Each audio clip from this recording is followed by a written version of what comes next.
questions for this module?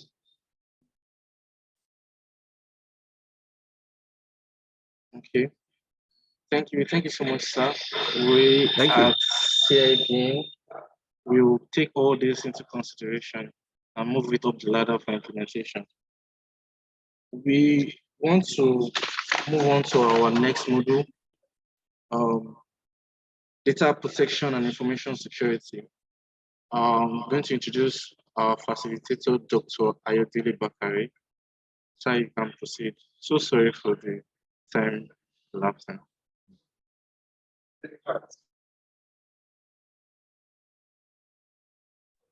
Sir, you can proceed, sir. Okay, thank you very much. Hope the participants are not tired as of by now.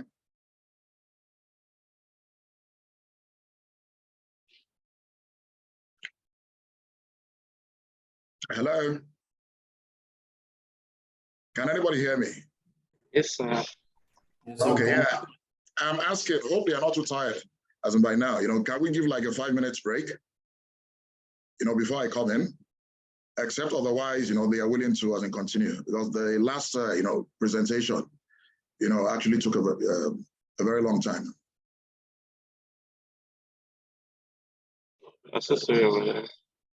Okay, so should I still continue or should we go for the break?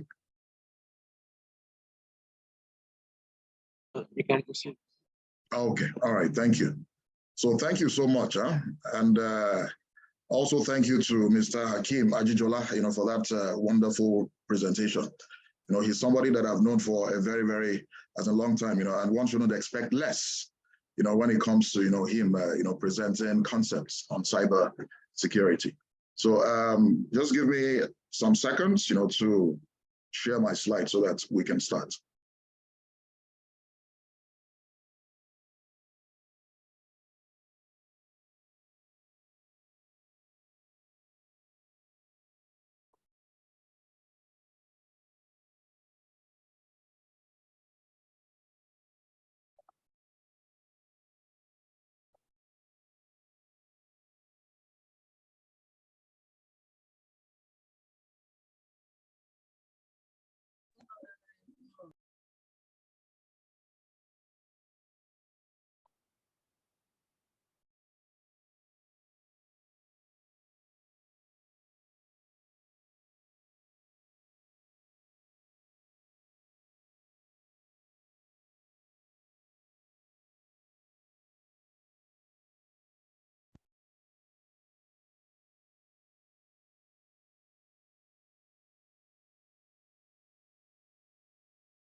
So can we all see my slides? Yes, sir. Yes, sir. Okay, thank you very much for that feedback. I believe I have 1 hour for this. I'm just trying to confirm that, please. Doc, we cannot see it clearly. It's like it's not at the center, it's at the right-hand top corner. So we cannot see the writings properly. Oh, seriously? Okay. Let me stop the share and share again. Thank you for that feedback.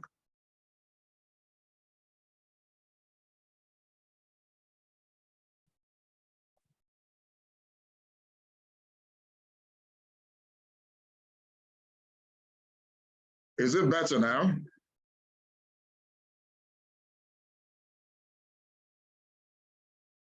Yes, sir. Is it better now? Yes, sir, it is. Okay, all right.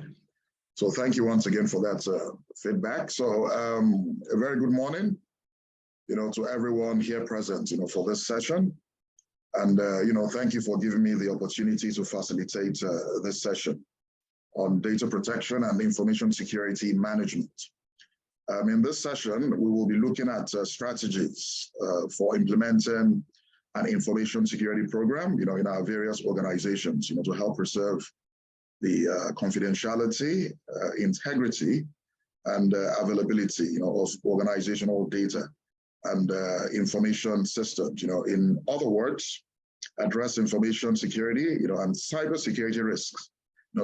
Just like one of us mentioned, during Mr. Adijola's class, cybersecurity risks, that can prevent organizations from achieving its set goals and objectives. And by extension, a properly implemented information security program will ensure effective, data protection and user privacy. Additionally, we will also look at one of the government statutes in Nigeria, that regulates data protection. I know this was also covered by Mr. Adijola's, presentation. We'll also look at standards, that can be adopted for the implementation of information security. And finally, we look at possible controls, at different levels that can be implemented to address information security and cybersecurity risks, in organizations. So in other words, we will be discussing information security at an organizational level. So without further ado, let me jump straight into the presentation. Hope you can hear me very well. Hope my audio is very clear, please. Yes, sir. Okay, thank you.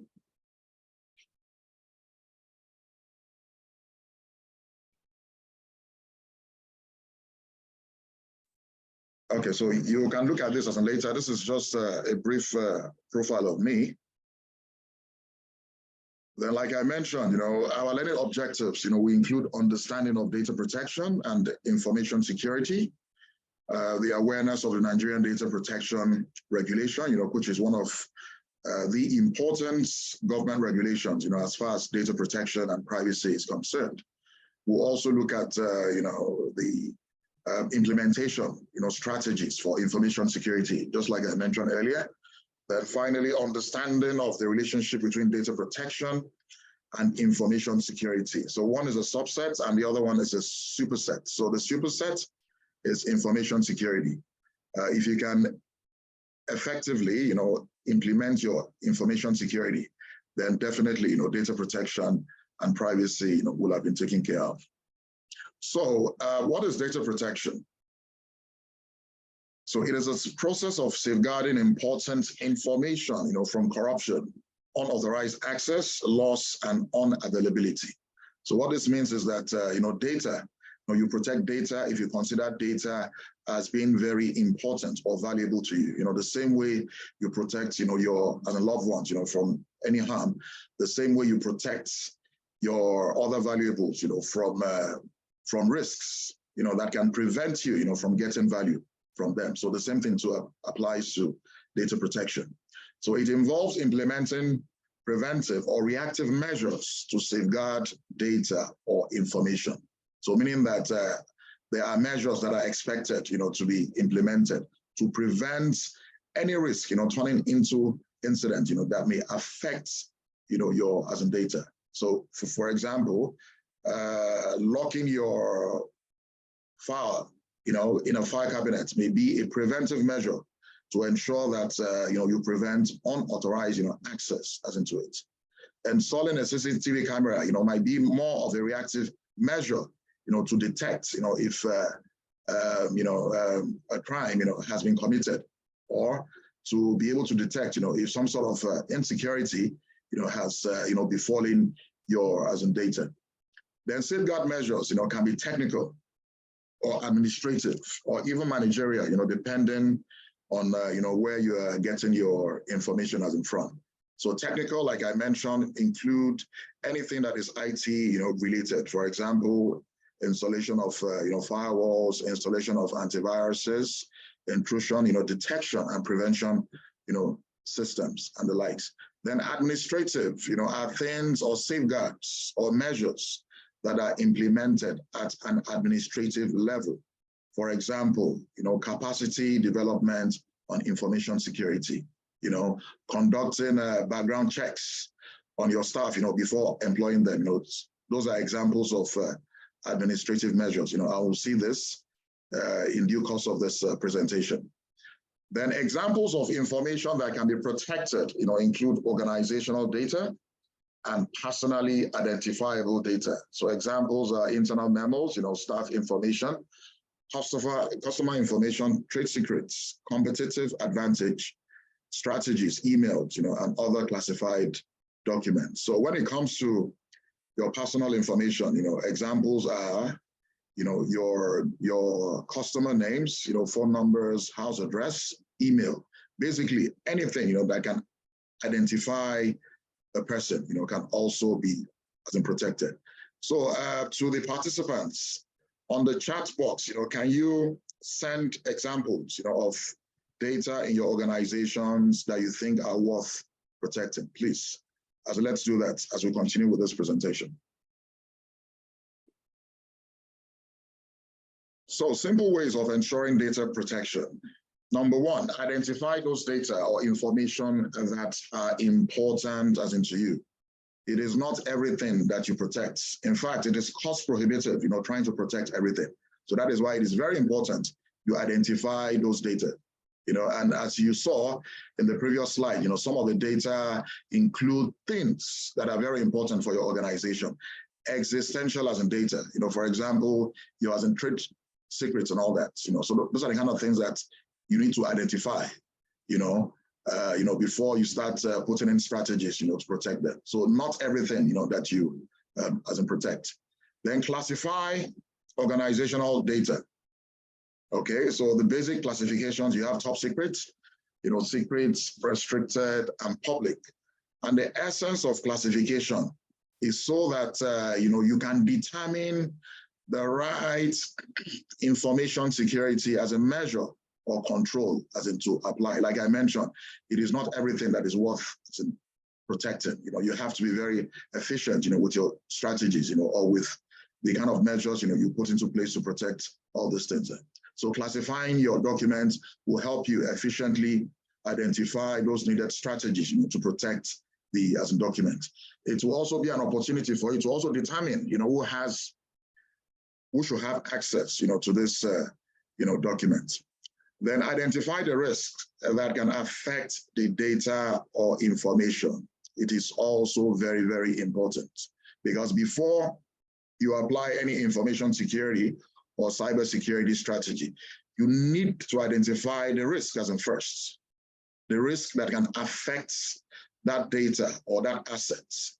Because part of the goals of any information security or cybersecurity program is to protect your assets, because your assets are involved, in helping you achieve your organizational goals and objectives. So it is very important that you identify the risks that can affect them and address those risks, before they turn into incidents. For example, a risk that can affect your computer is a virus attack. So once you've identified the risk, it makes it easier for you, to determine the right measure, to apply before that risk, turns into an incident.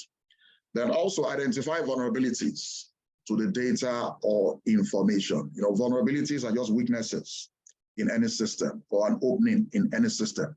And vulnerabilities, if they are not identified and addressed, they can be exploited, by threats. So it's also very important. For example, a vulnerability in your office now might be always leaving your door open, the door of your office open, especially in an office, that have sensitive document. That's an example of, as a vulnerability. So you need to, as part of your risk assessment, and we're also going to talk about that later too. As part of your risk assessment, you have to identify all vulnerabilities, within your system, especially vulnerabilities that lie within your staff. It's important that you identify them. Then keep important data in hard copy in a locked location. When it comes to information security, we are not, really restricted, to strategies for protecting soft copy data. No, it also extends, to any one of your assets, in physical form, including hard copy documents. So, ensure that, you have everything on there as a lock and key, and you predetermine, who can have access, to such documents.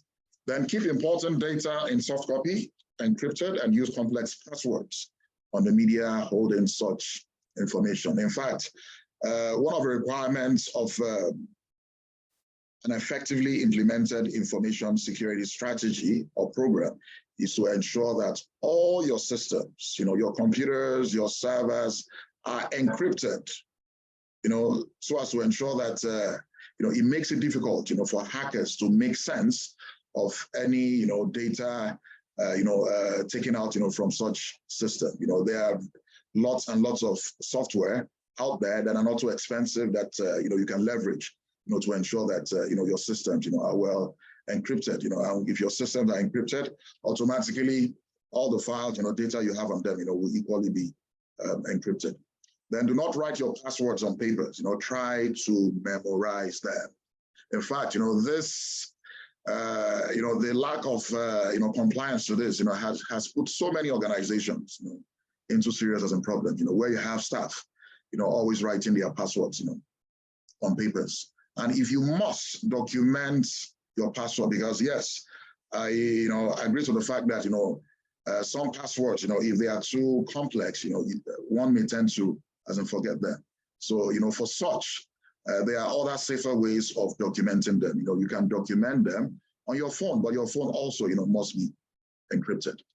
Then do not allow web browsers, remember your passwords when using a computer that is not yours. This is also very, very important, as whenever you are using any computer, any public computer, it is very important that when you are browsing, do not allow the browser remember your password, because if you do that, if any other person uses that computer, definitely, the person may have access, to your credentials.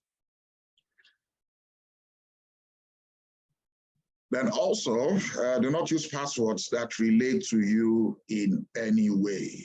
The easiest way for any hacker, to have access, to your password is by trying all those parameters, that are related to you. For example, your name. For example, things that relate to your religion. For example, things that relate to your family. So avoid, things like that. Use things that are totally unrelated to you when you are, creating your password. Then engage in continuous education on data protection techniques. As far as I'm concerned, this is the most important strategy, for ensuring effective, data protection. Education is very important, and it's not, just saying you should, engage in one-time education. No, it should be continuous, because the threats as a landscape, keeps changing by the second. So for you to keep up, with the threats as a landscape, it is very important, for you to engage, in continuous capacity development in the areas of information security, cybersecurity, data protection, and the likes. Can you still hear me, please? Yes, sir, we can. Okay, beautiful. Thank you for that feedback. So, like I mentioned earlier, as an organization, for data protection, there are different government regulations, that are available in Nigeria. But one of the most important ones, is the Nigerian Data Protection Regulation, which was originally issued by NIDA, sometimes in January, 2019, and it is now under the administration of the Nigerian Data Protection Bureau right now. So it is a government statute or regulation that seeks to safeguard data and the privacy rights of its citizens and other entities within its jurisdiction. So what this means is that if you have any personally identifiable information of a Nigerian citizen, okay, you must put in measures, to ensure that the data is properly protected. And by protecting the data, you tend to preserve the privacy of the owner of the data. So it is very important, as an organization, if you handle, you store, or you process such information, it is important that you comply with the requirements of this regulation in order to ensure that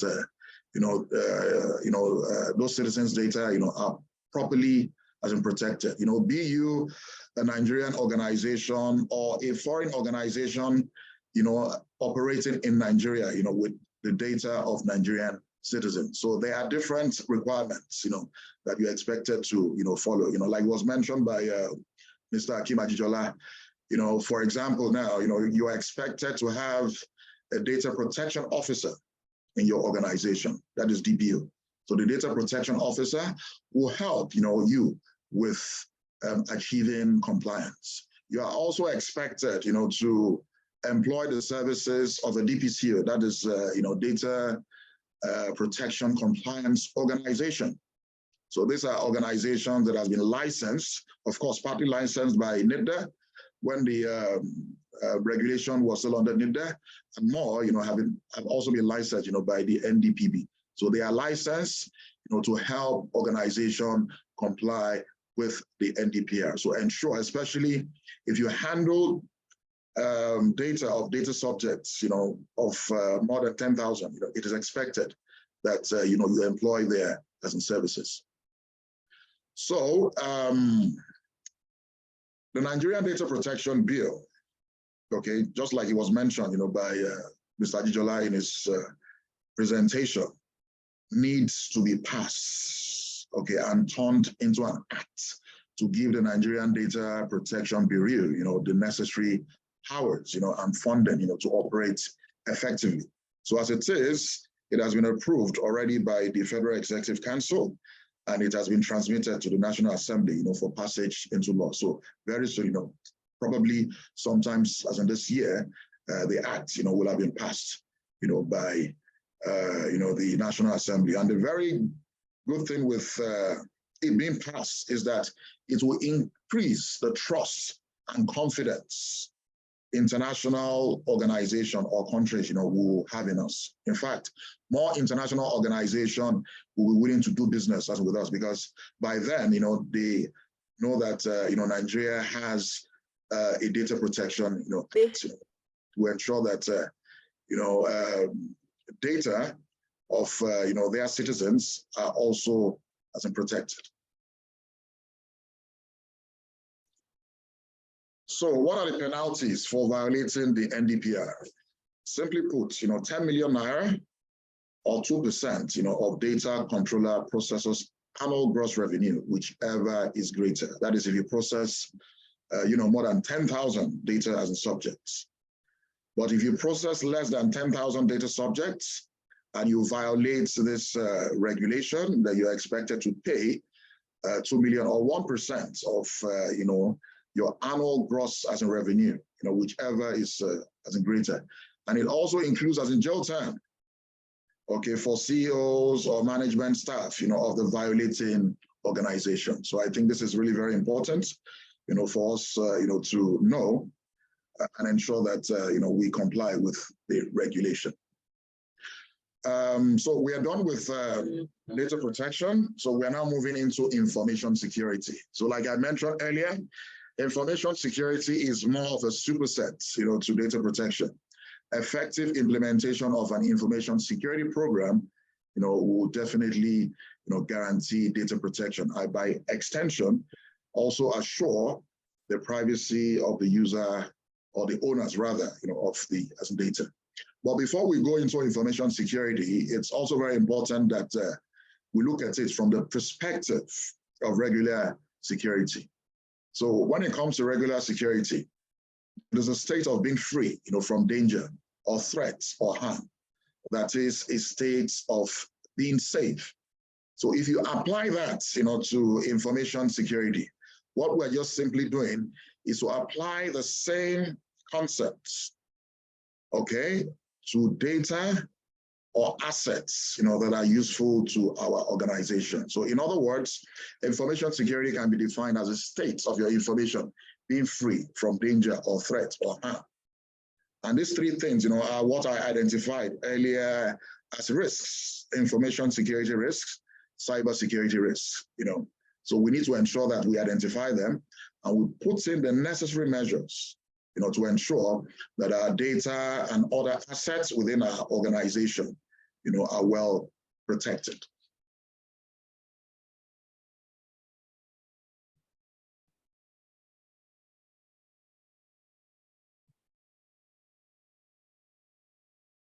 So what you have here is just, statistics, global statistics, and also, national statistics, to help us see why it is really very important, to implement information security, especially for our banking and the financial sector, because I believe that, majority of the audience are coming from the banking and the financial sector. So these are just statistics, to motivate us, into ensuring that we engage in the continuous implementation of information security. So according to Steve Morgan, he's the owner of Cybersecurity Ventures, cybercrime will cost the world $10.5 trillion annually by 2025. So the question here is that our organization willing to contribute to this cost, by 2025? If your answer is yes, then continue with your current strategy. But if your answer is no, then you need to step up your game when it comes to effective implementation of information security. Then according to the same guy, cybercrime will be more profitable than the global trade of all major illegal drugs combined by 2025. So what does that mean? It means that cybercrime is a very, very lucrative. And people like us, even that are in the cybersecurity space, are even going into cyber criminality. Okay, and I'm very serious with what I'm saying. We have trained cybersecurity, personnel going into cybercrime because it's more or less like an easy way now, to steal money, especially from as in the banks. So more and more people are going into it. So with that, you see reasons why, you need to put in the right measures to ensure that, you have an effective information security, program implemented. Then also the estimated costs or the estimated total value of risk from cybercrime is 5.2 trillion, by 2023. And 2023 is this current year. So the question now is that, are we going to be a partaker of these risks that is worth 5.2 trillion by this year? So we need to be able to, as an answer this. If our answer is yes, then we can go ahead with what we've been doing. But if it's no, we need to ensure that the necessary strategy, is in place.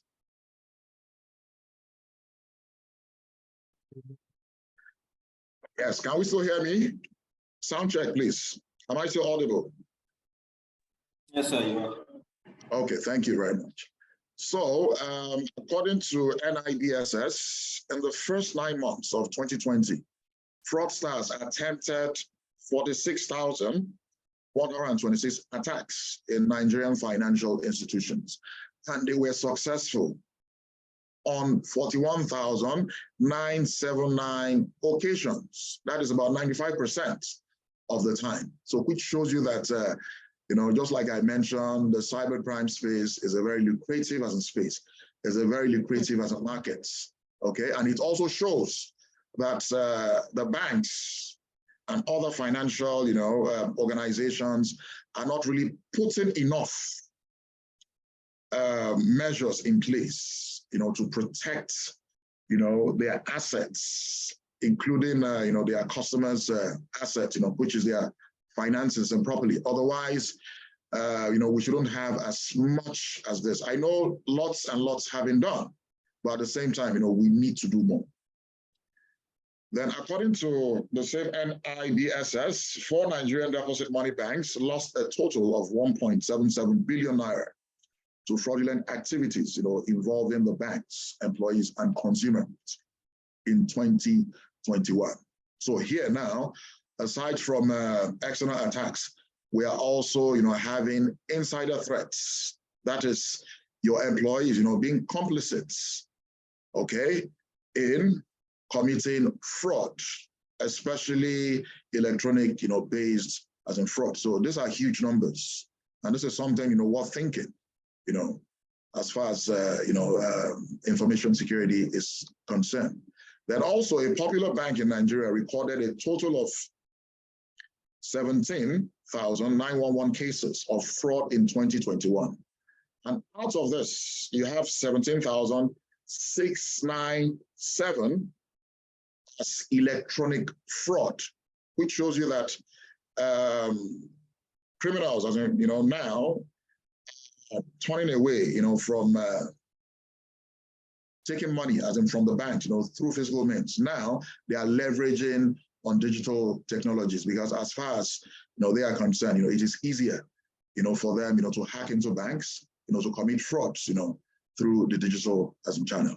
So these are just statistics, to help us see why it is really very important, to up our game, as far as the implementation of, cybersecurity is as in concerned. Then, what are the strategies, for the implementation of information security management in our organizations? Number one, secure executive and top management as in buying. It is very important. In fact, when you're implementing information security, you have to implement it at the strategic, tactical, and the operational level. And the most important level of an organization, to start with, is the strategic level. Without executive as in buying, without top management as in buying, you will fail in your attempt, at implementing information security. And that is why for you to... Is somebody talking to me?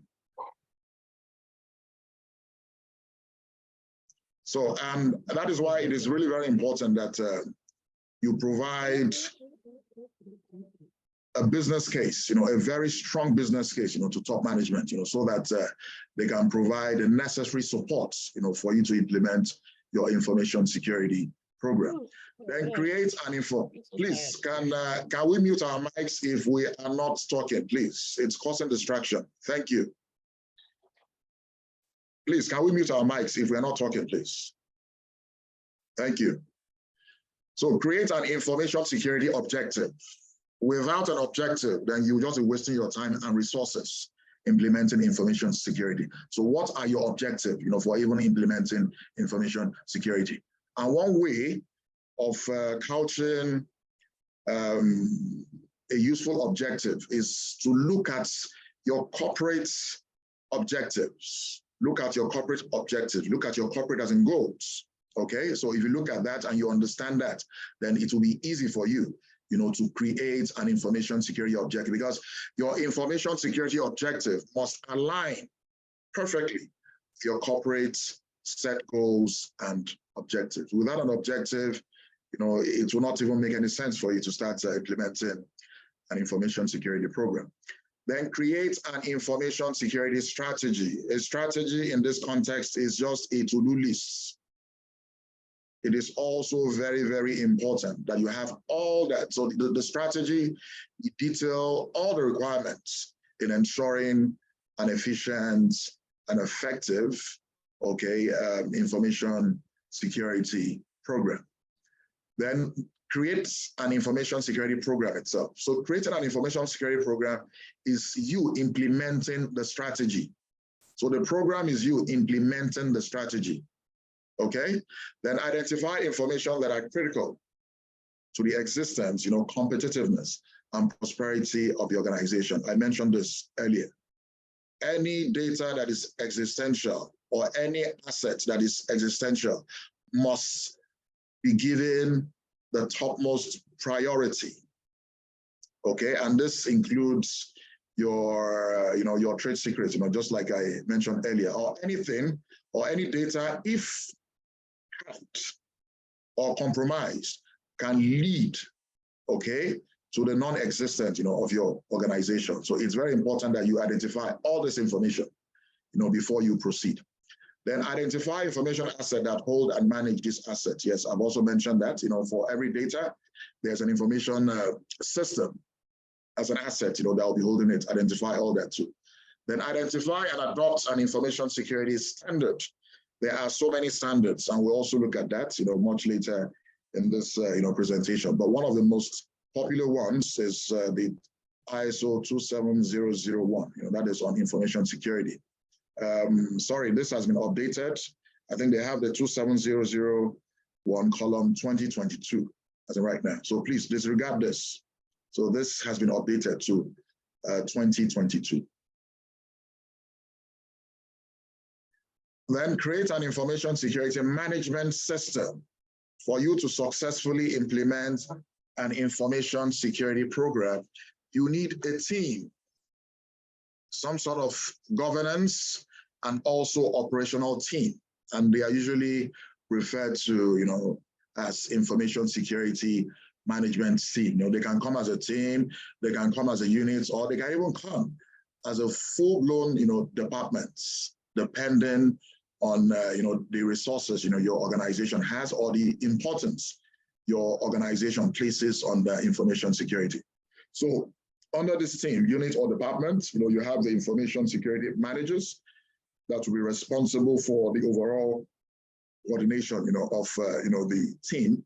Then you also have the information security auditors. Auditors are very important, in ensuring that, information security gaps are identified.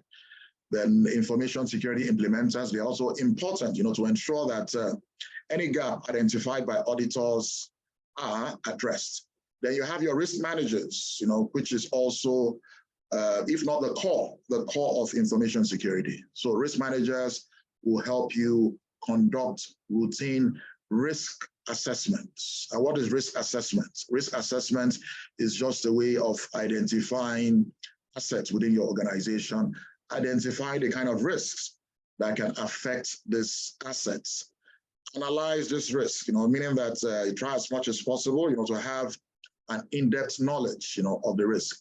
Also evaluate the impacts. If the risk turns into an incident, how will it negatively, impact every aspect of your organization? And finally, you now identify measures or what is called risk treatment, to ensure that, these risks are addressed, before they turn into incidents, that can negatively impact on the organization. Then finally, you should also have your information security compliance officers. So they will go on a day-to-day basis or on a routine basis to ensure compliance, to the requirements, of your information security, program. So the difference between the compliance officers and the auditors is that while the compliance officers do it on a more regular basis, the auditors, do it maybe, once or twice, in a year. Then also create an information security policy. This is very, very, very important. A policy that will guide the activities, around the implementation of your information security management program. It will also detail the expected responsibility, or let me put it this way, the expected information security responsibility and obligations of your staff. So this will detail everything. Then also train staff on information security. As we know, the weakest link, in any security chain or information security chain is the people. Okay, so it is really very important, that as part of your strategy, you conduct continuous training for your staff, not only your staff, even your customers, because your customers too, can be a source of compromise, in your information security chain. So it's very important that, you ensure that that is done. Then implement information security risk management. I've talked about that, extensively. So I will just move to the next slide. Then also conduct regular internal and external information security audits. I think I mentioned a bit of, this earlier. So what this means is just that you have your information security auditor, conduct a regular audit. It can come as an internal audit where you designate one of your staff that is trained and certified as an information security auditor. For someone like me now, I'm an auditor and I've audited, so many organizations, I've audited, their information, security as in practice. So you can also have one, trained and designated to conduct that. In addition to that, because an internal auditor might be prone, to bias in conducting audits. So because of this, it is also important that you have an external independent opinion as regards the posture or the status of your information security. So it's important, that aside from conducting your internal audit, you also invite external auditors. For example, the organization that I come from, which is the National Information Technology Development Agency, we are certified, to the ISO 27001. And aside from the internal audits that we conduct, of course, which, my humble self, leads, we also have external auditors from our certification body, okay, coming once every year, to conduct an independent audit, on the posture of our information, security program, and practices. Then address all gaps identified during any information security audits, and that is where the information security implementers, will come in. So they are the operational guys that will ensure that gaps that are identified are effectively, closed. Then also ensure that you monitor and evaluate performance of the information security management system. I cannot, overemphasize this, because the implementation of information security should not be a one-time thing. It should be continuous. And to ensure that you are getting your expected result. Remember that one of the things that you have to do is to set your objective. So in ensuring that you meet those objectives, you need to have a mechanism on ground to monitor and evaluate as a performance. And the easiest way of ensuring this is, as part of the definition of your objective, you also define metrics. So metrics are measures to help you, measure the performance of your information security implementation. For example, a metric may be number of staff that have been trained on information security in 2023, and that is a measure. And for each metric, you can have a key goal indicator or a target. So you can say, from this metric, this measure that I've set now, my target will be that 89 out of 120 staff will have been trained by April 2023 on information security. Or you can set a target in percentage that can say 80% of staff within the organization will be trained by April 2023. So this is just a way of giving you some sort of dashboard, view of your performance, as far as, meeting your information security objectives. So what you have here is just, some sort of schematic diagram, that shows the steps, required in the development and implementation of an information security program. So I'll just go through this, briefly. I know most of the things here, I've talked about them, earlier. So number one, determine desired outcomes for your security or information security. I've talked about this. So outcomes, is different, from your as an objective. Outcome is thinking of how station of information security, will impact positively on your corporate goals and objectives. So it's very important that you define that. Then define security objectives. I've talked about this. So your objectives also is your desired state or your to-be state. It's also very important that you do that. Then it's also important because, like they say, before you get to your destination, you need to know where you are. That said, it is also important that you determine your current state. So what is your current state? What is your current information security as in posture? What and what have you put into place as in currently? What and what are not in place as in currently? So this is very important as in for you, in order for you to compare your current state with your desired states. And that will help you, develop some sort of, gap, okay? Or in other words, it will help you, perform a gap analysis. So you should be able to identify, the gap between your current states, information security states, and your desired information security states. In other words, the gap between your as is and your as in to be. Then develop strategy to close those gaps. We've talked about that earlier. The strategy in this context simply refers to you having a to-do list, okay, to guide your implementation of your information security program. Then also create roadmaps, to navigate the strategy. This is also very straightforward. Then develop program to implement the strategy. Like I mentioned, implementation of a program is just you implementing that strategy that you've earlier, developed. The manage security program to meet objectives and achieve desired outcomes. So this is talking about ensuring that you have the right monitoring and evaluation mechanism on ground, to constantly and continuously measure performance. And as you can see here, at the core is risk management. Without risk management, you cannot be efficient at all. And if you're not efficient, you can't also be effective at providing the right measures or controls, to help you address risks, information security risk that can prevent your organization from achieving its set, goals and objectives. Can we also hear me? Sound check, please. Am I so audible? Yes, sir. Okay, thank you very much for the feedback. Then, we've talked about risk management. We've talked about risk assessments and all that.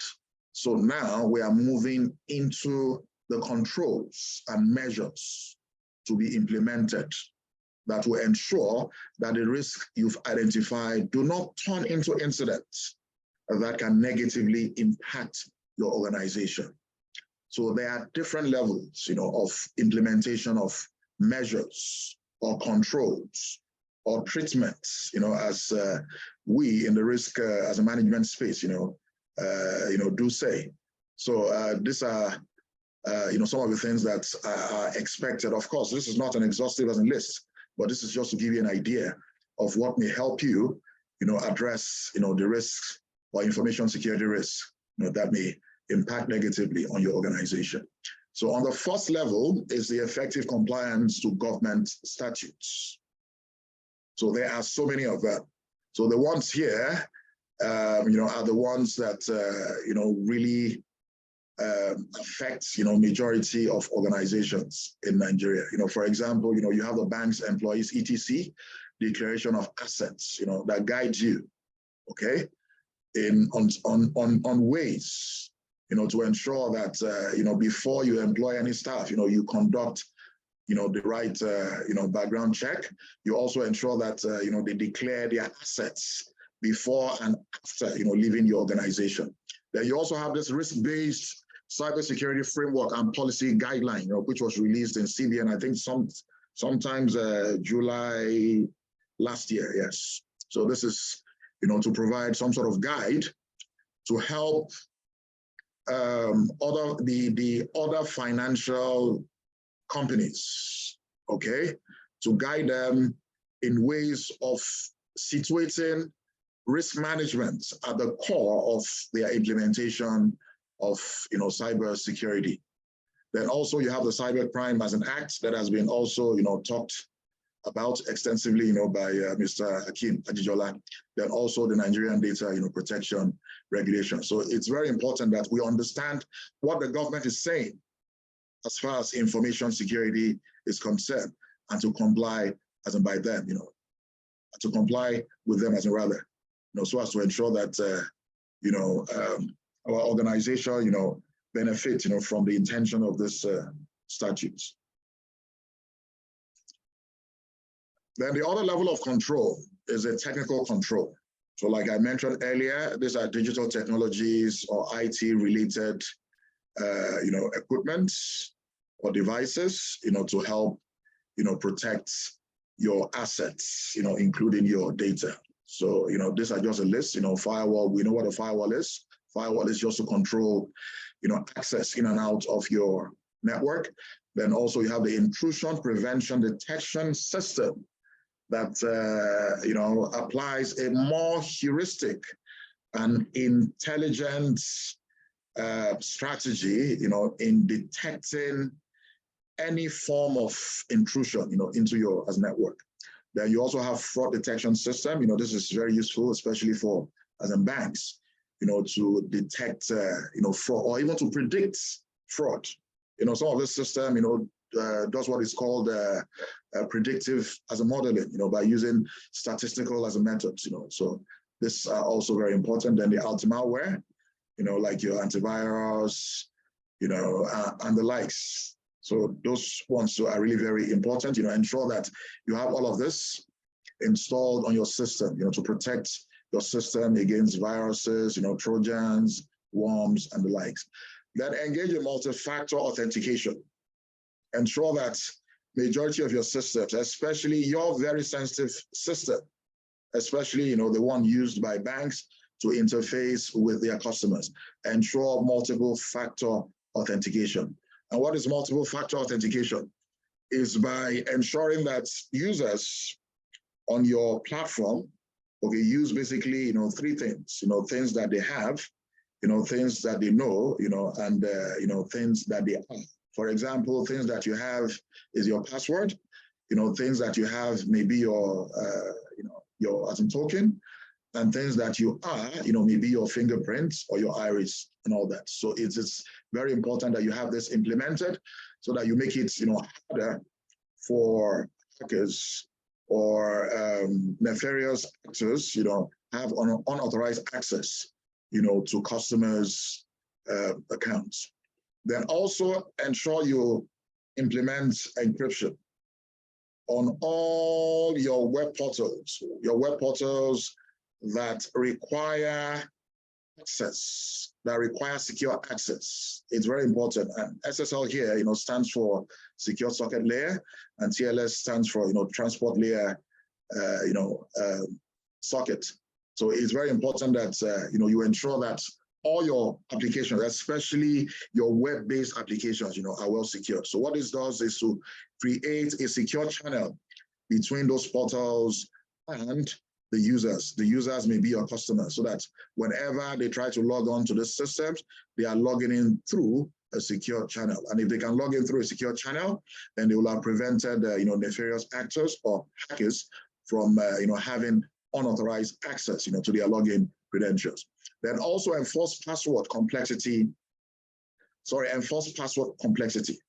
ensure that your customers, your users are forced to create password, complex passwords.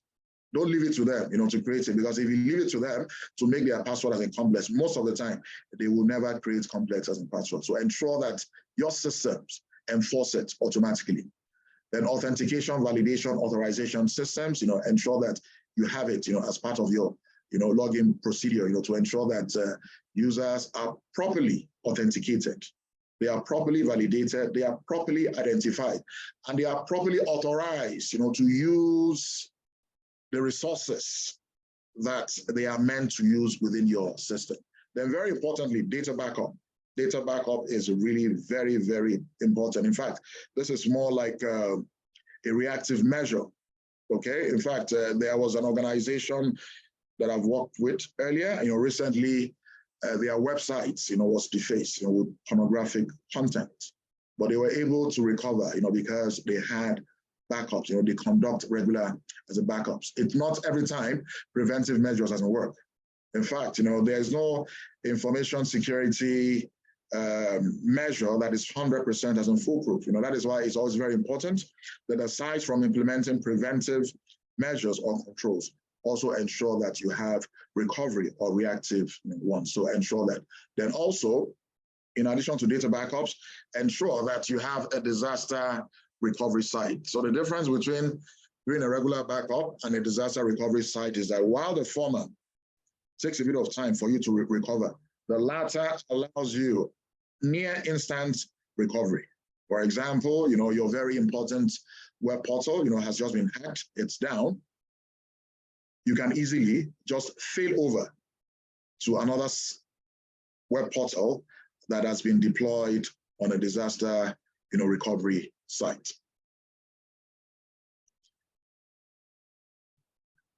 Then we also have administrative controls, like I mentioned, this controls that are implemented at the administrative level, in your organization. So number one, adoption of information security, cybersecurity standards. There are so many of them.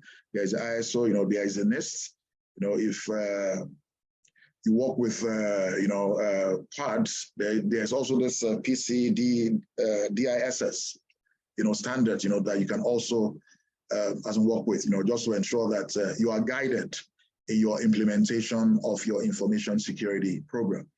Then implementation of information security, cybersecurity management systems. We've also talked about that earlier. Then staff training, awareness, and sensitization. We've also talked about that. Stakeholders training, awareness, and sensitization. We've also talked about that, because it's not enough to train your staff. You also need to train your other stakeholders, including your customers, because like I mentioned earlier, they can also be a source of compromise, to your system.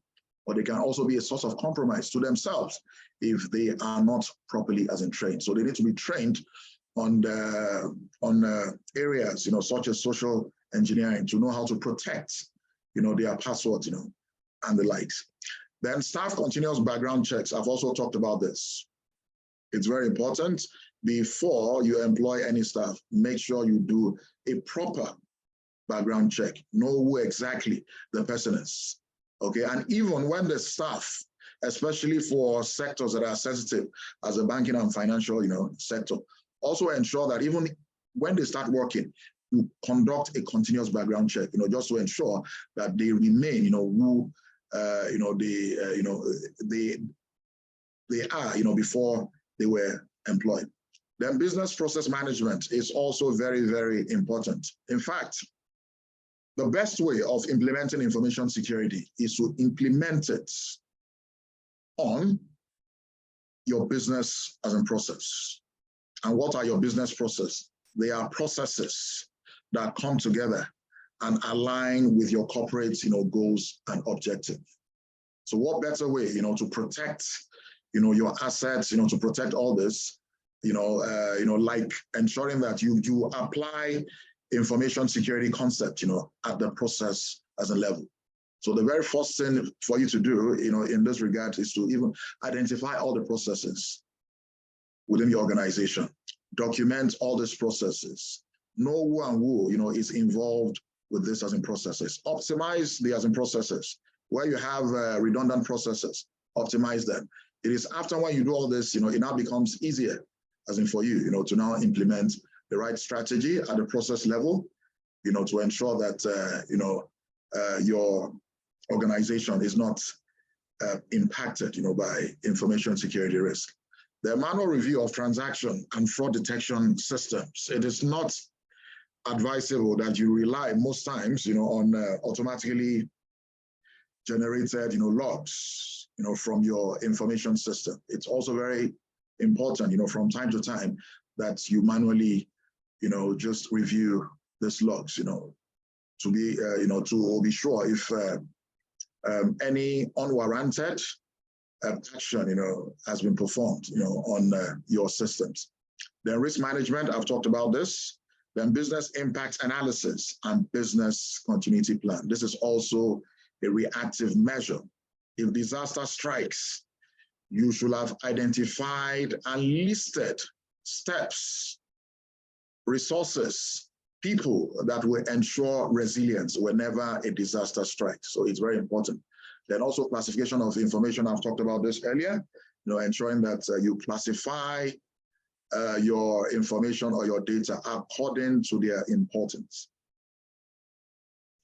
Then physical controls, one of them is for you to have fireproof cabinets, for your physical as documents. Then also ensure that if you have data centers, physically secure them. Although we advocate that, you even adopt a cloud-based data center, because in doing this, it will have helped you, reduce the amount of information security risk, that can befall, such, data as a center. Of course, that is not to say that there are no risks on a cloud-based data center, but at least you'll be guaranteed that some of the risk will have been shared, with the cloud service as a provider. And like I mentioned, it's more efficient for you. At least you don't need to think about all the resources required, to manage and maintain the data center. Then also implement CCTV cameras or IP surveillance systems, to help you, detect. I keep telling people that cameras, as most time, do not prevent insecurity. Rather, they help you detect, and react to this. To ensure that you have it, especially in critical areas, within your organization. Also ensure that, you train your security guards. In fact, ensure that your security guards also have access to your information security policy, because what I've observed as an experienced auditor is that most organizations, their security guards, do not even have access to their information, security policy and practices. And what this does is to create, different vulnerabilities, for threats, to infiltrate.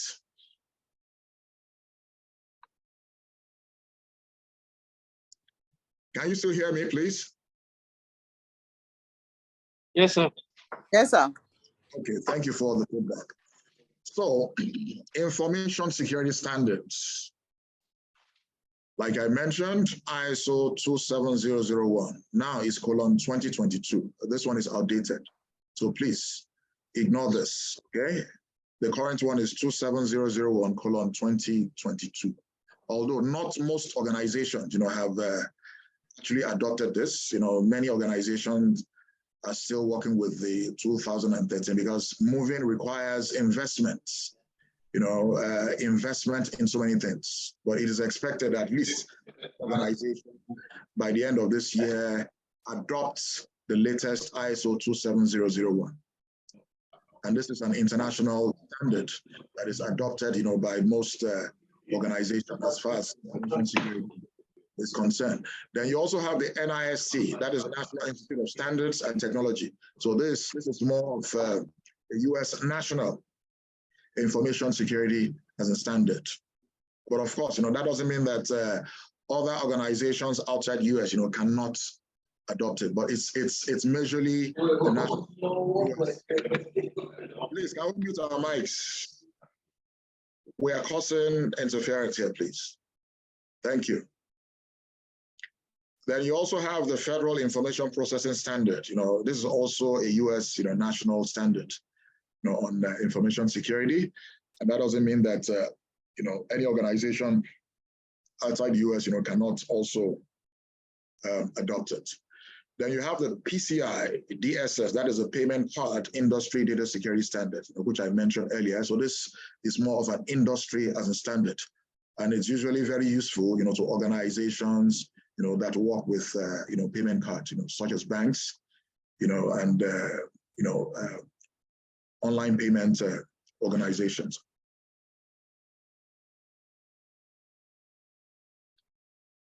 So, what is the relationship between data protection and information security? Like I mentioned earlier, one is a superset of the other. Information security management is more of a superset. And if you implement your information security as a properly, then you will have been able to protect your as in data. Okay? So, and how do you do this? You do this by addressing gaps in organizational processes. Like I mentioned earlier, as when I talked about business process as management, you also address gaps in your policies. Okay, and when I say policies, I'm not referring to information security or cybersecurity policies. Every policy that you have within your organization, look at it and see where there are information security gaps and close those gaps as there. Then your practices as in also, if you are the type that, for example, you don't properly identify people coming into your organization. So this will be an opportunity to address those gaps, because you should be able to identify every person, within your organization. If it's your staff, you should ensure that your staff, are always wearing and vividly displaying their identity card. If it's visitors, ensure that the visitors have, visitors identity or visitors, card. Ensure that they are vividly displayed on their chest. Ensure that your security personnel even guide and escort visitors, to different areas of your organization, especially sensitive and critical areas of your organization. Then your principle, the principle that guides your organization. If there are information security gaps as in that, ensure that you also close those as a gaps. Then gaps in information security control. In fact, there's what is called control risk. And a control risk is the implementation of a control that is not effective. So that is a risk on its own. For example, you are implementing an antivirus that has not been updated. So that is a control risk. So there's a gap there, and you put in every measure to ensure that such gap are being closed. Then finally, staff information security as in training. If your staff have not been trained, this is a gap. You should also put in measures, to ensure that you engage in continuous capacity building, not one time. Do it continuously, okay?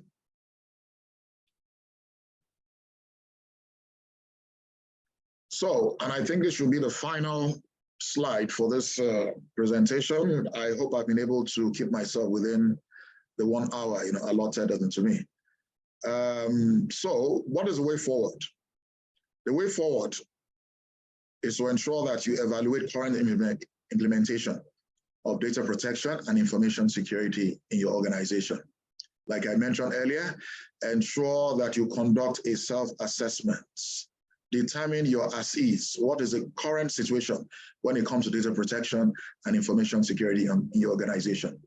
Then ensure that the data protection and information security implementation are in line with goals and objectives of your organization. Alignment is very, very important. Strategic alignment is very, very important. Anything you are doing, if it's not aligned with your corporate objectives and goals, then definitely, your exercise will have been in futility. So there should be alignment, because information security implementation is not an end itself. It is transversal. It traverses, all the processes within the organization. It traverses within all the assets, within your organization. And the whole essence is to ensure that you achieve your goals and objectives in an efficient and effective manner. Efficient meaning that you spend less resources, to achieve this objective. And effectiveness means that you are actually achieving those objectives and goals as, sets in the first as in place. Then implement an information security program. Like I mentioned, implementation of the information security program is just like implementing the strategy that you've created itself. Implement it in such a way that it is inclusive, ensure a high level of inclusivity. Inclusivity in terms of ensuring that your staff are involved, ensuring that your security personnel, they are involved, ensuring that your suppliers, contractors are involved, ensure that your customers, they are all involved. The higher your level of inclusivity, the better the effectiveness, in achieving the goals of your information security program. Then finally, measure success and strive for continuous improvement. It is very, very important that you measure, what is being implemented. Otherwise, resources will just be poured endlessly, into the program, without determining, whether there is justification, for putting in, the resources.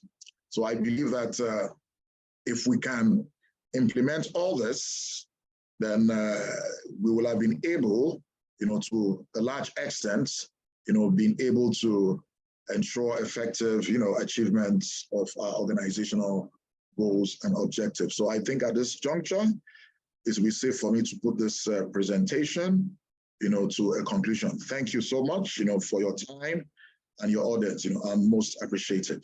Thank you. So if we have comments, questions, then this will be the right time, to do that. Thank you. Thanks so much, sir. Does anyone have any questions? comments or discussion?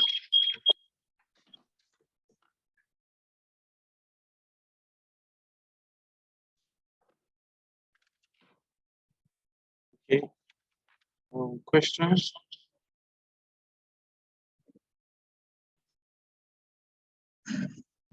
Alright. In the absence of no questions,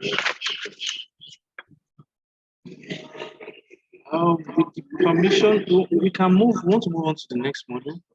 Our facilitator is already around. We also want to thank Mr. Dr. Ayodele Bakare for this module on data protection and information security management. We got a lot of insights and we're definitely going to put it up for implementation. Thanks so much, sir. Thank you very much, for inviting me. Do enjoy the rest of the program and also enjoy the rest of your day. Thank you. Thank you so much, sir. Our next facilitator, Mr. Toby, is already online, but we've been on our chairs since 10 a.m. And with the permission of Mr. Toby, I would like us to take a 10-minute break and we convene at 1:10. Mr. Toby, would that be fine? Yeah, that's fine, please. Thank you so much, sir. So let us Thank take a 10-minute break and come back by 1:10. Thank you so much.